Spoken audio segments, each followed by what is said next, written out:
নমস্কার বন্ধুরা, আজকের রেসিপি হলো কচু পাতা দিয়ে কাতলা মাছের রেসিপি। তো এটা বানানোর জন্য আমি এখানে 5 পিস কাতলা মাছ নিয়েছি, একটা পেঁয়াজ কুচি করে নিয়েছি, 4টে কাঁচা লঙ্কা চিড়ে নিয়েছি।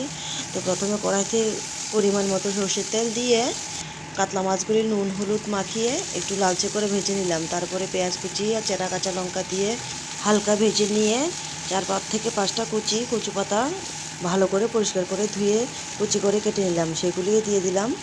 দিয়ে 2 মিনিট ভেজে নিলাম তেলের উপরে।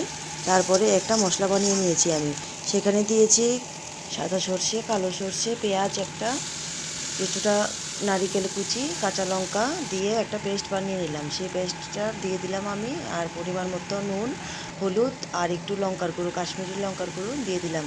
তারপরে মশলার জারটা ধুয়ে একটু জল দিয়ে দিলাম। এবার সব কিছু একসাথে মিক্স করে নেব।